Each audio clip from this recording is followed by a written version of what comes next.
Buenas tardes, con ustedes Manuel Fernández. Bienvenidos a mi canal de historia contemporánea. En mi último vídeo nos quedamos en el ultimátum que había presentado Trump al gobierno iraní, ultimátum de 48 horas para que desbloquease el estrecho de Hormuz, bajo amenaza de que si no lo hacía, Estados Unidos destruiría las centrales eléctricas de Irán. La respuesta del gobierno iraní fue que si Trump destruía sus centrales eléctricas, ellos destruirían las centrales eléctricas, además de las centrales desalinizadoras de agua y los centros de datos, la infraestructura de Internet de todos los países de la región, incluyendo los países árabes aliados de Estados Unidos e Israel. Y el vídeo terminaba con la marcha atrás de Trump, que dio un plazo de 5 días, que posteriormente se prorrogó hasta 10 días antes de ejecutar su amenaza, alegando que había entablado negociaciones muy fructíferas con Irán durante el fin de semana. Le dije que, en mi opinión, estas negociaciones existían principalmente en la imaginación de Trump y que todo lo que buscaba era una excusa para desdecirse de su palabra, puesto que de haberla llevado a cabo, pues la situación habría sido muy grave para Irán, pero habría sido más que grave para la economía mundial. Los precios del petróleo se habrían disparado y la buena parte de los países árabes aliados de Estados Unidos, Bahrein, Emiratos Árabes, Kuwait, Qatar, además del mismo Israel, pues habrían quedado prácticamente inhabitables debido a la destrucción de sus sistemas de potabilización de agua. Entonces, Trump sigue en su laberinto en el que se encontraba a principios del vídeo anterior, solamente que tiene un poco más de tiempo para buscar la salida hasta el 6 de abril. Irán ha respondido al ultimátum de Trump.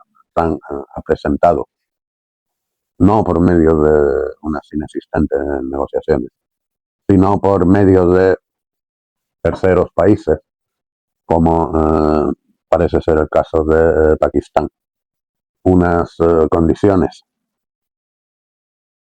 para un alto el fuego, para poner fin a las hostilidades, donde insiste en las condiciones que ya han sido rechazadas por Irán y que fueron las que dieron origen a la guerra, que Irán renuncie a su programa nuclear, que desmantele todas sus instalaciones nucleares, que reduzca considerablemente, aunque esta condición ha dicho que se dejaría para una segunda fase de las negociaciones, renuncie a su programa de misiles balísticos y que deje de prestar ayuda a sus aliados en la región, Hezbollah del Líbano y Hezbollah de Irak, los hutíes de Yemen, etcétera, etcétera. Irán ha dicho que considera todas estas demandas excesivas y que por su parte, también pone una condición, que las hostilidades cesen en todas partes, no solo entre Irán, Israel y Estados Unidos, sino que el alto el fuego se extienda al Líbano, que se reconozca el derecho de Irán a controlar el estrecho de Hormuz y que Estados Unidos se comprometa a pagar reparaciones por todos los daños causados durante la guerra. Entonces, las posiciones para un futuro hipotético proceso negociador no podrían estar más distanciadas las unas de las otras. En ausencia de un proceso negociador, Trump tendría que optar por una solución militar. Pero esta opción sería muy costosa. El estrecho de Hormuz, como su nombre indica, es un pasaje de agua muy estrecho, de apenas 30 kilómetros. Y los iraníes pueden mantenerlo cerrado con medios, sobre todo terrestres, con drones y misiles, y la ayuda de algunas lanchas rápidas, portamisiles o torpederas, y de sus submarinos enanos. Cualquier intento norteamericano de desembarco sería muy sangriento, se saldaría con gran número de bajas. Trump parece ser que ha mandado algunas tropas de choque, una división aerotransportada y dos unidades de marines, como máximo 8.000 hombres. Eso no habría ni para empezar si el objetivo fuese la derrota o la conquista de Irán. Pero no es Trump el único que está en problemas, sino también su socio Benjamín Netanyahu. Como ya se vio en la llamada guerra de los 12 días, Israel es incapaz de estar en guerra durante tanto tiempo. Ni en una guerra moderna, donde principalmente las operaciones consisten en intercambio de ataques a larga distancia, en el intercambio de misiles, ni en una guerra más clásica. En el primer caso, la ventaja reside con quien toma la ofensiva, porque los misiles y los drones son mucho más baratos y más fáciles de fabricar que los sistemas de defensa aérea, los interceptores. Detener exitosamente un misil que tal vez cueste $50.000 requiere varios disparos de misiles antiaéreos que en su conjunto cuestan varios millones de... Y todo parece indicar que Israel está quedándose ya sin misiles antiaéreos y los Estados Unidos tampoco nadan en la abundancia. Han tenido que retirar fuerzas de Corea del Sur y de Taiwán, lo que no solo les crea un flanco débil cerca de su enemigo principal, que es China, sino que ha provocado el descontento de estos países. Incluso hay noticias de que piensan retirar sus misiles antiaéreos, sus Patriot, de Ucrania. Y este material ha sido ya pagado, no por Ucrania, porque Ucrania no paga nada, sino por los europeos. Los europeos han entregado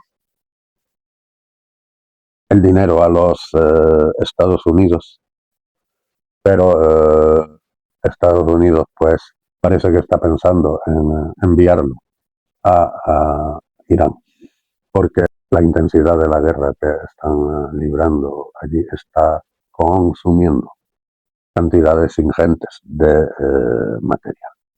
Bueno, hay estimaciones que dicen que se han destruido la tercera parte de las plataformas, misiles, etcétera, etcétera, de Irán. Estas estimaciones eran más altas los primeros días de la guerra, donde decían habían sido como el 90% de los misiles.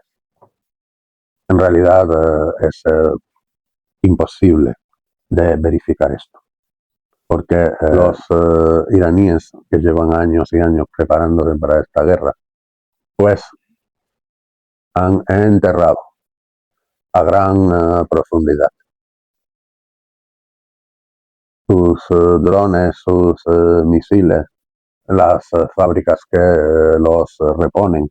Y los Estados Unidos no solo no saben la ubicación de todas estas fábricas, sino que algunas de estas ciudades subterráneas, para quedar fuera de servicio con total certeza, pues requerirían nada menos que una bomba atómica.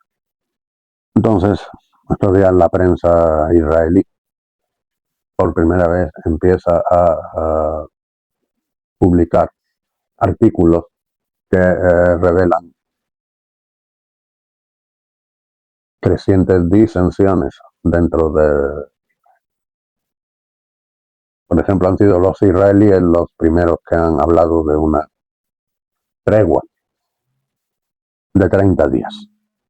Esta tregua pues le conviene sobre todo a Israel, que necesita urgentemente reponer sus defensas antimisiles.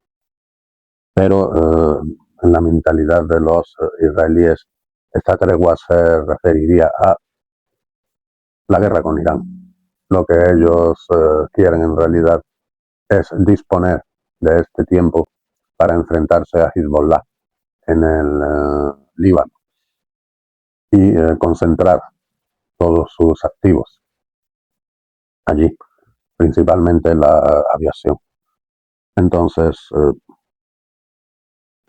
pienso que Irán nunca va a aceptar esta tregua, que le permitiría a Israel enfrentarse a sus enemigos uno por uno. Ahora, el jefe del Estado Mayor israelí ha dicho que el ejército israelí se está acercando al punto de... no solamente los pilotos están extenuados, porque prácticamente no paran de volar. Terminan una misión y ya se están metidos en otra. No pueden dar cobertura adecuada al ejército que tienen en el Líbano, porque el escenario iraní pues requiere todos sus esfuerzos. Los soldados de Israel, el ejército de Israel se basa principalmente en los reservistas. Reservistas son hombres que han hecho el servicio militar y que aún no han cumplido cierta edad y que pueden ser movilizados, pero pueden ser movilizados una cantidad de días al año. Pienso que son 36. Entonces, no, Israel está siempre en guerra. Estos reservistas son movilizados con excesiva frecuencia. Y el hecho de tener tantos reservistas en sus filas, pues tiene un efecto sobre la economía del país. Estos hombres tienen sus puestos de trabajo que tienen que desatenderlos cuando son llamados a fila. Y allí, como Netanyahu, para mantenerse en el poder, necesita una coalición de fuerzas políticas que incluye a los ultrarreligiosos. Los ultrarreligiosos, aunque en teoría tienen que hacer el servicio militar, en la práctica gran parte de ellos están exentos, lo que provoca las consiguientes tensiones con el resto. Los soldados israelíes no solo tienen que mantener un ejército en Líbano, también tienen fuerzas en Gaza, en Cisjordania, en Siria. Cisjordania, según el jefe de Estado Mayor, una de las razones por las que tienen que tener fuerzas allí es vigilar a los movimientos extremistas entre los colonos. Hay colonos israelíes que tienen comportamientos muy violentos hacia los palestinos y provocan allí disturbios. Pero lo más grave, por supuesto, es el Líbano.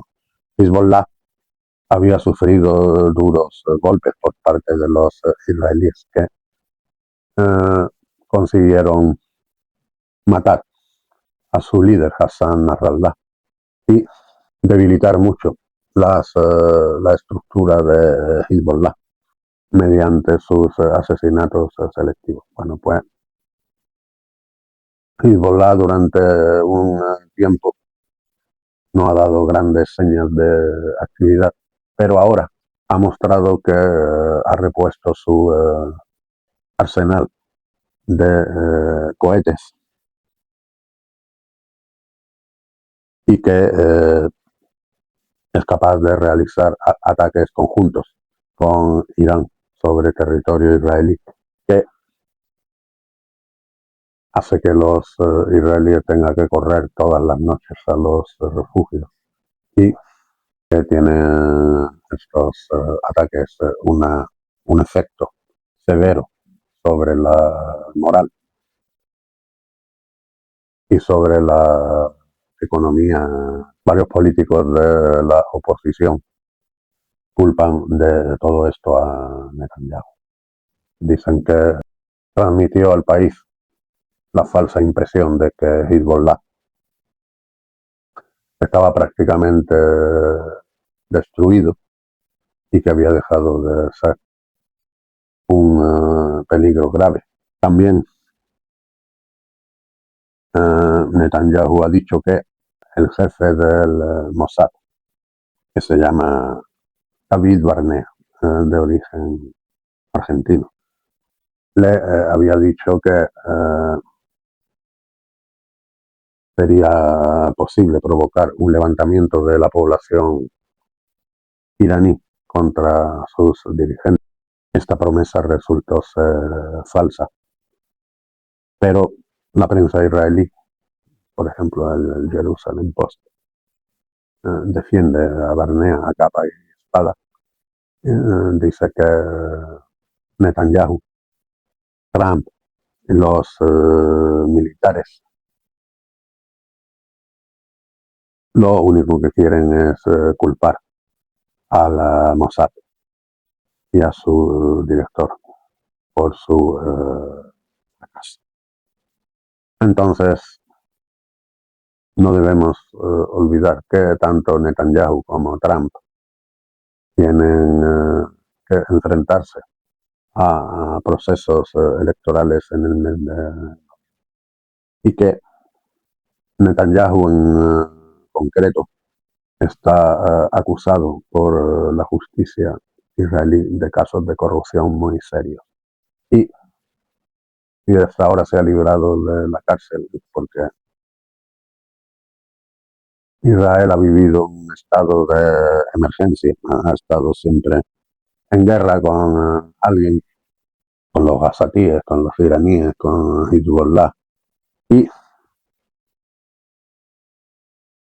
empalmando estas guerras, pues ha conseguido no ir a la cárcel, pero el presidente de Israel ha rechazado amnistiarlo por sus delitos, y la oposición está decidida a que en las próximas elecciones pierda el gobierno y termine entre otras cosas. Lo acusan de ser culpable del ataque masivo por parte de Hamas que sufrió Israel en octubre de 2023. Por una parte, porque Netanyahu decidió potenciar a Hamas, porque pensaba que este grupo era una forma de mantener divididos a los palestinos, a la autoridad palestina que gobernaba Cisjordania de Hamas, que tenía el control de Gaza. Y por otra parte, porque no hizo lo necesario para prevenir el ataque de octubre de 2023. Entonces, de momento, ¿qué ocurre? Que Irán está pagando un terrible precio, entre otras cosas porque los israelíes mantienen la capacidad de alcanzar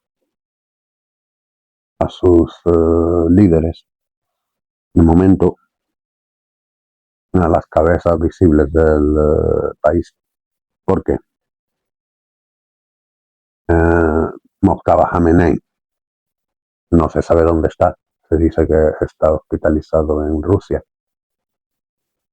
Aparte del presidente Pezeshkian, son el presidente del Parlamento y el ministro de Asuntos Exteriores.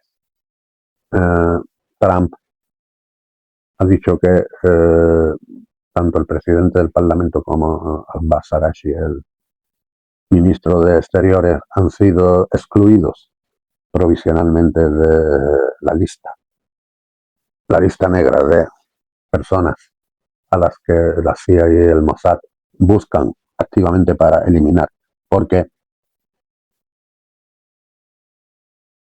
para negociar, pues hay que negociar con alguien, y aunque la negociación vaya a ser mayormente ficticia, por lo menos hay que dar la impresión a la opinión pública mundial de que existe un deseo genuino de alcanzar la paz.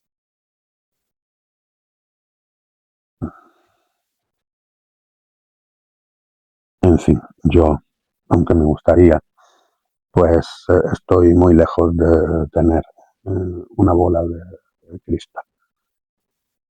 Y para conocer qué es lo que nos va a deparar esta guerra, no hay más remedio que tener un poco de paciencia. Si les ha gustado este vídeo, les ruego que le den algo con me gusta, que lo compartan, y que si no están suscritos a mi canal, muchísimas gracias por su atención y hasta pronto.